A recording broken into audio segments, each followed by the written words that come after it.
Donc, alors, Émilien Bouticourt, de la MOP, Paris. Comment Et donc, il va nous parler des techniques de plancher au siècle de la papauté avignonnaise, de 1305 à 1375. C'est bon. Ouais. On n'a pas la souris à l'écran. Si, alors. Ah ben la souris d'écran, non, mais par contre, tu as le pointeur. Donc bonjour à tous. Donc je vais passer directement à la seconde. Donc je vais vous présenter un travail, une partie d'un travail de recherche dans le cadre d'une thèse que j'ai menée sous la direction de Philippe Bernardi au LAMOP et Paris 1. Donc ce travail de thèse est porté sur les charpentes de manière générale, c'est-à-dire les constructions en pans de bois, les planchers et les charpentes de toiture entre Montélimar et Arles. Un choix au départ un peu risqué, en même temps un peu audacieux, parce que c'est une région considérée sans forêt, sans bois, de construction noble pour faire des belles charpentes, où l'art du charpentier ne se serait pas développé en raison de cette absence de bois d'œuvre. Donc là, c'est toute la région couverte par cette étude, c'est entre Montélimar et Arles, le long de la vallée du Rhône. Sur la carte de droite, donc ça c'est la région d'Avignon, sur lequel je vais insister aujourd'hui, et notamment sur les planchers au temps des papes, donc au XIVe siècle. Et là vous avez la carte du comtat vénessin, donc propriété pontificale sur une grande partie du XIVe siècle. Donc avant le XIVe siècle, ce qu'on connaît des planchers, très peu de choses, et des charpentes en général dans la région. Ici, une tour Ferrande à Pernes-les-Fontaines, donc c'est légèrement au sud de Carpentras, avec une construction bois et maçonnerie, une construction de plancher mettant en œuvre deux matériaux, une construction mixte, donc avec des chênes à peine équarris, on voit encore les parties tronconiques, circulaires de l'arbre, et des ourdis, donc la partie centrale entre les solives, qui est maçonnée avec des petits arcs et tout ceci entièrement décoré. Certainement un approvisionnement local, des petits chênes comme ça qu'on voit encore sur ces sols calcaires qui ont du mal à pousser droit, des chênes pubescents, un peu tordus, branchus de la base à la cime, difficile de faire des grandes charpentes avec ce type de chêne. Et ça, c'est ce qu'on peut déduire des constructions à partir des bois locaux avant le XIVe siècle. Au XIVe siècle, donc cette image du XVIIe siècle par Étienne Martelange qui montre Avignon, une vue d'Avignon où on voit encore, on voit les palais construits par la cour pontificale et les cardinaux. Ici en photo, donc à peu près aux emplacements où ils sont sur cette représentation, cette vue. Donc en haut à gauche, de l'autre côté du pont d'Avignon, Villeneuve-les-Avignon, où il y a aussi des constructions de palais érigés par les cardinaux. Le palais des papes, le plus gros bâtiment que vous voyez sur votre droite. Donc ici en photo. Donc une architecture essentiellement de pierre et avec à l'intérieur des planchers et des charpentes de toit.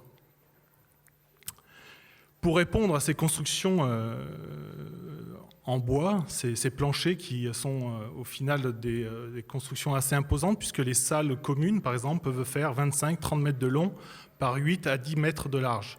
Donc des choses qui nécessitent des bois assez importants, de grande portée, et que la construction, l'approvisionnement local ne peut pas produire. Vous avez vu les chênes qui étaient disponibles sur ce type de territoire. Donc, se met en place tout un réseau de commerce du bois d'œuvre. Donc, la carte sur la droite donne à peu près les distances parcourues par ce bois grâce au réseau hydrographique, donc Haute-Savoie, Savoie, etc., Hautes-Alpes, par les affluents du Rhône, distribuent importation par radeau de bois d'œuvre sur parfois plus de 400 km. Sur les cartes de droite, donc, ce sont l'emplacement actuel de ces forêts de sapins, de mélèzes. Il y a aussi de l'épicéa qui est transporté par flottage. Ça vous donne à peu près donc, les cartes de gauche.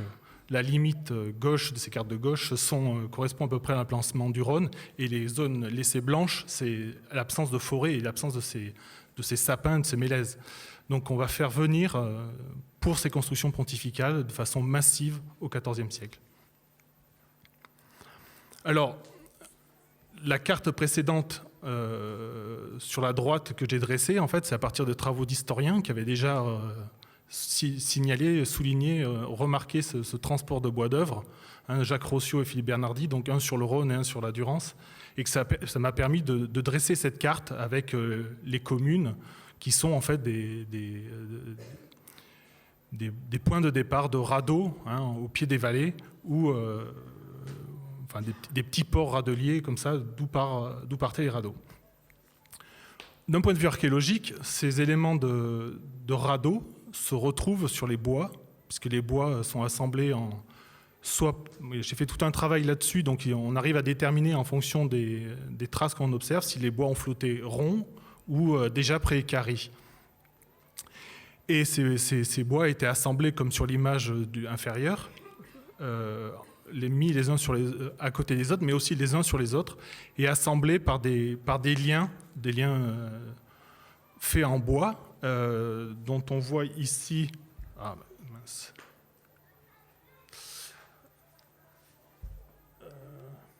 Ici, ce sont les éléments qu'on retrouve, donc ce sont les liens de radeaux qui ont été laissés, que je retrouve sur ces études-là, et qui correspondent au cordage, quelque sorte de cordage qui permettait de nouer ces troncs ou ces poutres déjà équarries, enfin ces pièces équarries en radeaux, dont on voit ici par exemple le principe de nouage.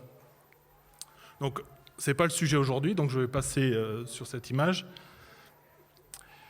Donc, dans ces recherches sur les planchers, j'ai pu déterminer trois grands types de planchers, une sorte de typologie, des choses qui n'avaient pas vraiment été observées jusqu'à présent. Des planchers assez simples, un simple solivage, c'est l'image en haut à gauche. Donc ça, c'est des axonométries de principe. Le plancher n'est pas entier naturellement, ce ne sont pas des encorbellements. La seconde image en haut à droite, c'est le même principe, c'est un solivage qui est repris par une poutre ou une série de poutres. Et caractéristique, mais aussi un ouvrage exceptionnel dans la région, ce sont ces planchers à 3 systèmes, c'est-à-dire qu'il y a 2 rangs de poutres superposés qui reprennent un solivage. Donc on a des planchers extrêmement puissants, avec des poutres en sapin ou en mélèze de 50 cm de haut, qui peuvent franchir de portée de plus de 10 mètres, donc c'est-à-dire que c'est des poutres à peu près de 11 mètres, ils font 50 cm de haut, avec cette particularité d'être toujours de section rectangulaire et pas de section carrée. Donc ça, c'est aussi quelque chose qu'on retrouve peut-être de tradition méditerranéenne, et notamment dans l'Antiquité, où on construit avec des bois de résineux qui sont plus souples que le chêne. Donc on essaye de compenser cette souplesse par des sections rectangulaires. Et un empilement de bois comme ça, sur 3 niveaux, qui font des planchers qui peuvent atteindre entre 75 à 1,30 m d'épaisseur de bois. Et on trouve aussi, dernière image en bas à droite, au lieu d'utiliser des poutres, ces poutres qu'on fait venir de très loin, très chères, on peut trouver des dispositifs sur des arcs diaphragmes.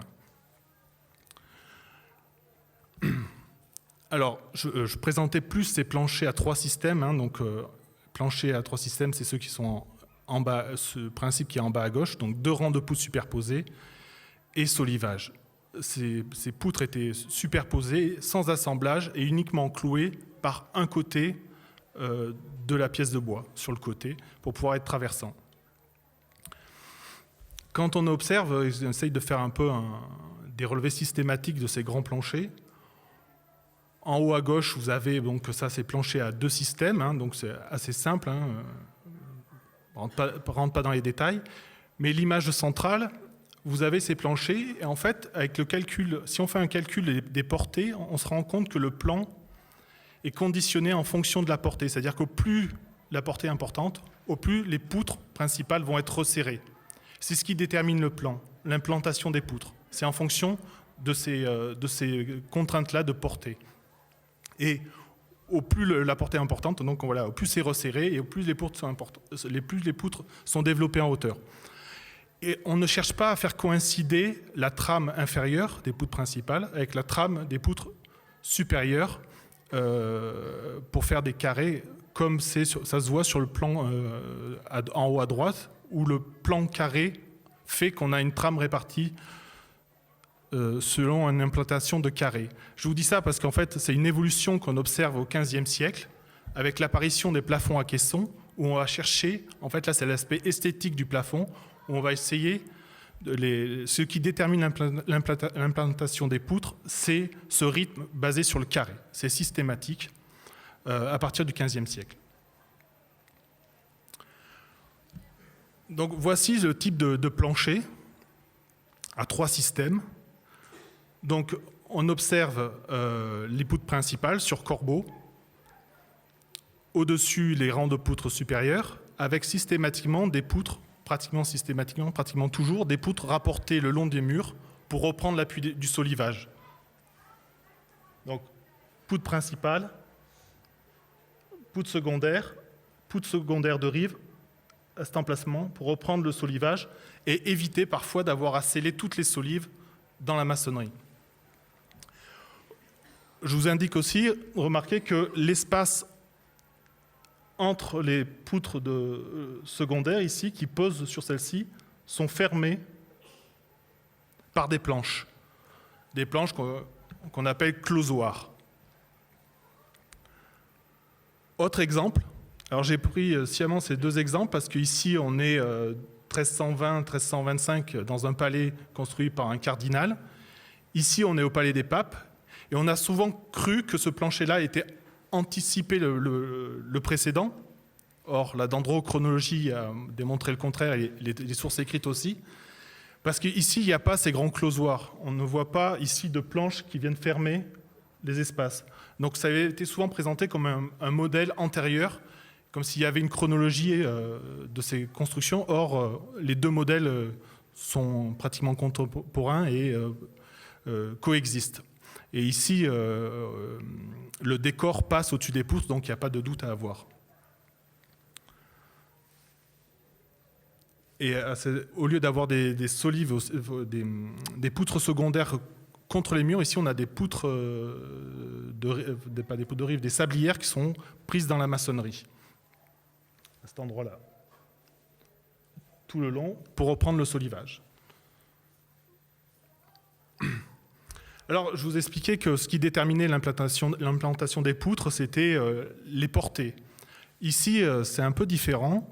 On se rend compte que là, on est dans une tour, donc une tour de la garde-robe au palais des papes, construite, vous voyez, pratiquement au milieu du XIVe siècle, avec à chaque étage des planchers qui séparent chaque niveau, avec des portées identiques à chaque niveau. Or, on constate qu'au premier et au 2e étage, on a un plancher à 3 systèmes, que vous avez là photographié par-dessous, où on a 3 systèmes, mais c'est seulement 2 poutres qui croisent 2 poutres. Or, sur le même plan, l'étage au-dessus, chambre du cerf, on n'a pas une poutre qui croise une poutre, mais 2 poutres qui se superposent à 2 poutres. Et pourtant, c'est la même portée, c'est la même dimension. Et en fait, autre élément aussi de renfort, ce sont ces éléments métalliques. Il y a des étriers ici, métalliques, qui viennent reprendre l'appui des poutres principales avec les poutres de rive. Donc 2 poutres qui superposent 2 poutres, et ici une seule.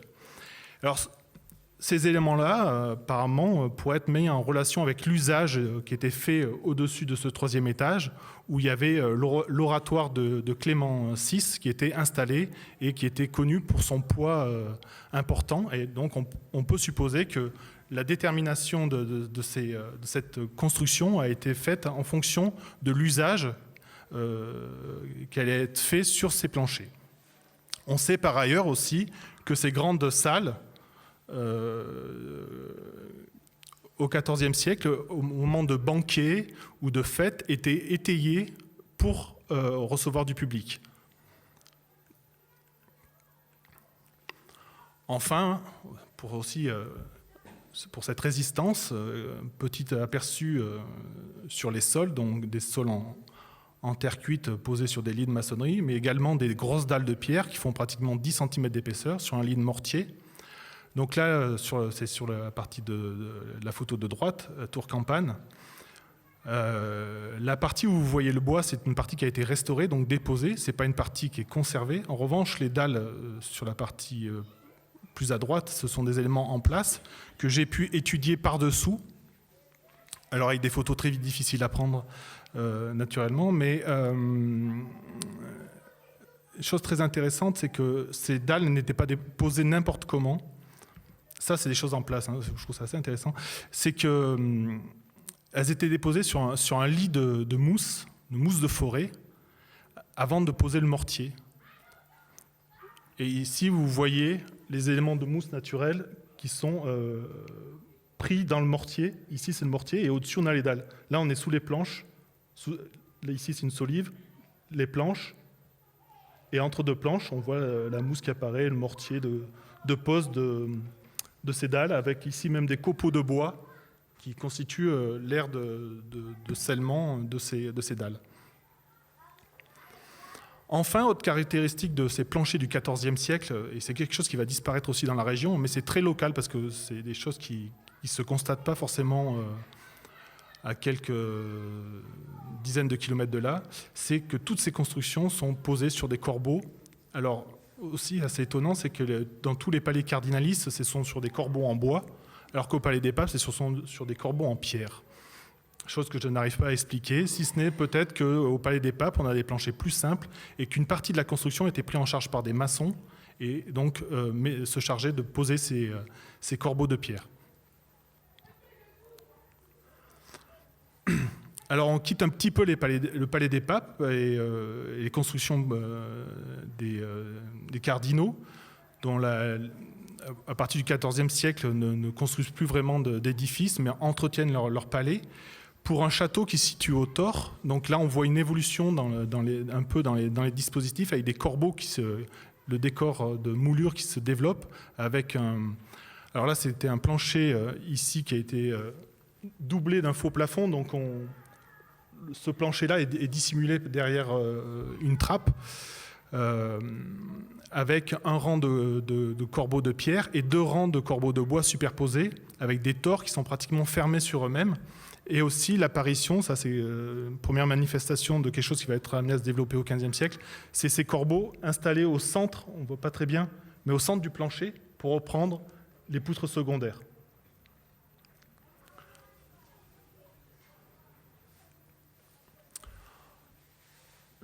J'ai évoqué les éléments un peu structurants de ces planchers, les corbeaux qui permettent d'allonger l'appui de la poutre, les solives, les poutres secondaires. Maintenant, je voudrais aborder tout ce qui est le solivage et les haies d'entrevous qui viennent fermer ces structures. Vous voyez le décor assez important de ces planchers et les planchers peints. Donc, contrairement au plafond à la française, au plancher à la française,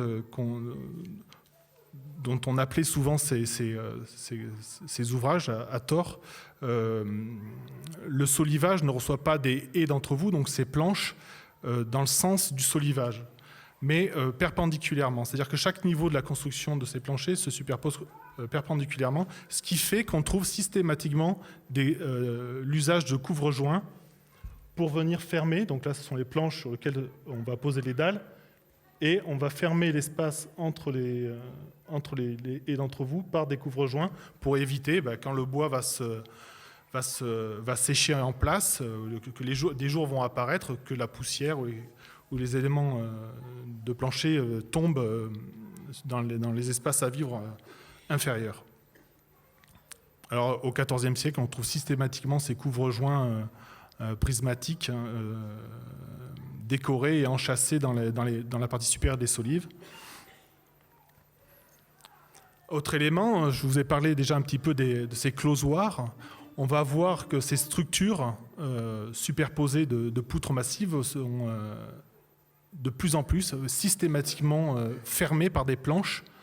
Et ça va être une évolution assez importante au XVe siècle.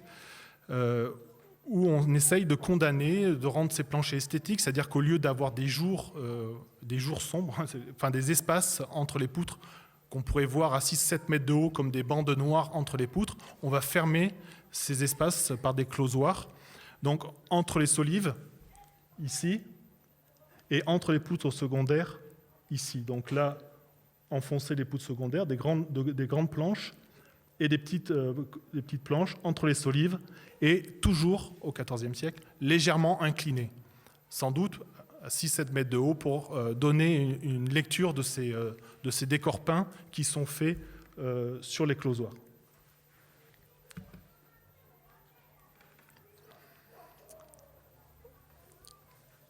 Dans ces espaces cloisonnés, qui se cloisonnent, on cherche aussi progressivement, on le voit ici, au lieu d'avoir des sablières, des poutres de rive de profil carré, on va avoir des choses de profil triangulaire et qui vont jouer avec les closoirs longs pour essayer de déterminer comme ça des carrés à l'intérieur des planchers.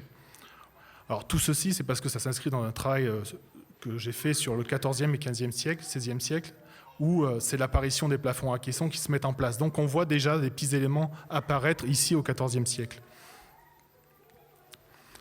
Retour au tore. Alors la restitution du plancher, que vous voyez était très endommagé, permet de voir aussi que ces jeux de closoirs vont être déportés des poutres, toujours dans cette recherche de cloisonnement, de caissonnement de ces structures. Voilà. Autre exemple, un peu plus loin, cloître de Fréjus, un simple solivage, mais porté par un jeu de corbeaux, de 2 niveaux de corbeaux, et ce jeu de planches, de closoirs et de planches horizontales qui permettent de déporter comme presque une voûte de bois ce plancher est entièrement décoré. Autre volet que je voulais vous présenter, c'est le montage de ces planchers. Comment ils étaient construits, à quel moment ils étaient construits dans ces palais.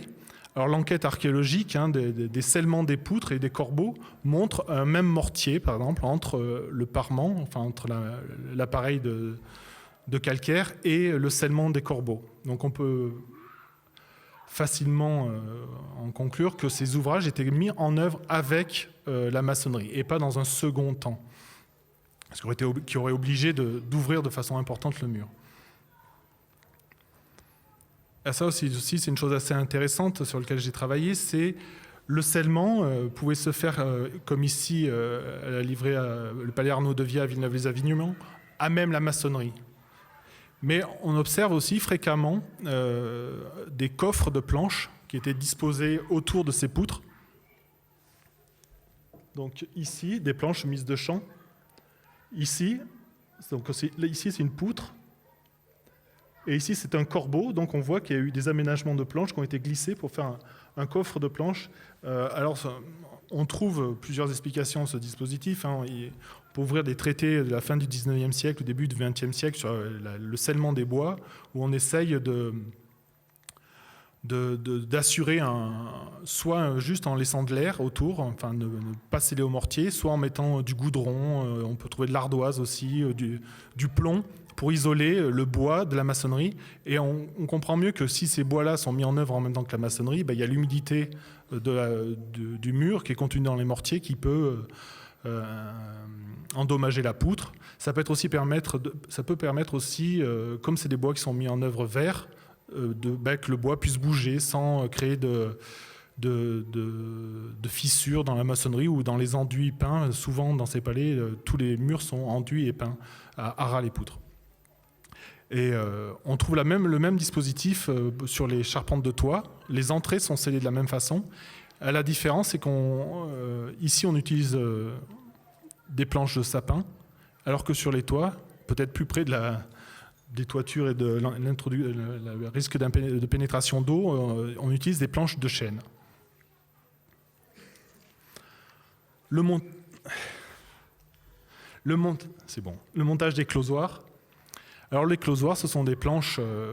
La planche que vous avez en bas sur l'image, c'est un closoir vu de dos, qui sont simplement biseautés sur les côtés, découpés à la scie et qui sont enchâssés dans des feuillures que vous avez sur la droite, extrême droite, un gros mot,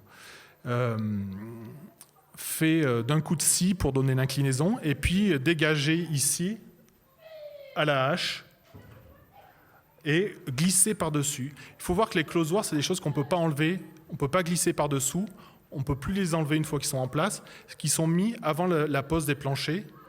Donc, c'est-à-dire qu'ils sont pris assez tôt dans la construction de ces ouvrages. Donc, les closoirs tenaient dans des encoches, simplement glissés, ou on trouve aussi à l'arrière de ces closoirs, quand ils sont tombés, des planchers détruits en partie, pouvaient être maintenus par des coins de bois fichés par l'arrière, donc un travail qui a été fait par les charpentiers par-dessus, en se penchant au-dessus de leur emplacement, soit par des coins, donc fixés par des coins, soit par des clous. Les closoirs longs maintenant, qui sont plus souples, donc, puisqu'ils peuvent faire 2,30 m de long, donc peuvent avoir le risque, il y a un risque qu'ils s'ouvrent, qu'ils se sortent de leur encoche, des petits dispositifs de cale comme ça, mis à l'arrière, cloués entre une solive, ici c'est une solive, là c'est la poutre principale, donc on est dans un closoir, enfin entre deux closoirs, et donc des cales comme ça disposées à l'arrière. Et aussi l'usage, et ça va se développer, de corps de moulure comme ça, là, assez simples, qui viennent retenir le closoir en place.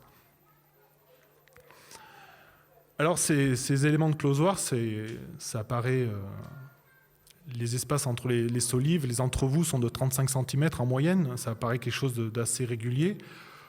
Pourtant, on observe des fois un marquage comme ça. Ici, c'était un plancher qui avait 18 entrevous, 18 espaces entre les solives, et chaque closoir a été marqué en fonction d'un emplacement précis. Donc on voit la marque ici, vraiment griffée avec une pointe de façon très légère. Donc là, vous avez le revers du closoir. Et on voit que ces closoirs, effectivement, demandent un découpage assez complexe, enfin particulier en fonction de chaque emplacement. C'est qu'ici, vous avez la solive. Et la solive a gardé la partie flasheuse de l'arbre, c'est-à-dire la partie courbe de l'arbre, ici. Et pareil ici. Et du coup, les charpentiers, les fustiers ont coupé ce closoir avec ce biais-là. Donc on est à l'envers. Donc, pour le montage, ils indiquent l'emplacement précis de ce closoir. C'est des choses qu'on retrouve aussi en iconographie de ces plafonds, ou pour guider le montage. Alors c'est un double marquage pour guider le montage et suivre la logique du décor. Le motif porte aussi un marquage de ce type. Enfin, les finitions. Finition de ces planchers. Moi, je trouve ça assez touchant. On voit certains éléments qui ont été arrachés, qui sont recloués. Donc ici, vous avez un éclat de bois, quelque chose qui s'est détaché sans doute à cause de ce départ de branche au moment de l'équarrissage, qui a été recloué avec le décor après qui passe par-dessus. Ou ici, un corbeau avec la partie flasheuse de l'arbre. La courbe, l'arbre est terminé ici, et on a fait une petite greffe dès le XIVe siècle pour donner cet angle à ce corbeau. Donc voilà, pour conclure sur ces planchers, et surtout sur ces planchers à 3 systèmes, c'est quelque chose ces ouvrages que j'ai rencontrés pour avoir enquêté très largement dans le sud de la France, que je n'ai rencontrés que dans la région d'Avignon, au XIVe siècle. C'est des choses qu'on va voir un peu plus fréquemment et se développer au XVe siècle plus largement. Les collaborations avec des collègues italiens ou espagnols, pareil, ils n'ont pas ce type de plancher à 3 systèmes, c'est 3 niveaux de poutres superposés, qu'on trouve vraiment à Avignon et dans les grosses constructions voisines. Et ces planchers vont connaître une évolution. Alors j'ai mis quelques images de conclusion qui vont évoluer vers le plafond à caisson. Donc ici, Château du Roi René, 1415, 1420, où on voit les corps de moulure se développer. le cloisonnement de plus en plus important, et puis vous voyez cette recherche du carré parfait et ces corps de moulure avec ces coupes à onglets ici qui permettent de faire vraiment des caissons, mais les poutres restent superposées les unes sur les autres. Et dans la deuxième moitié du XVe siècle, ces planchers qu'on trouve qui forment de véritables caissons où les poutres semblent se croiser les unes aux autres, dans les autres.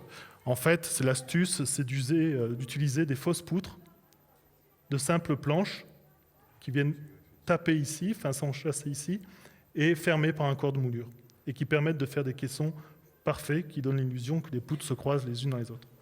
Voilà, je vous remercie.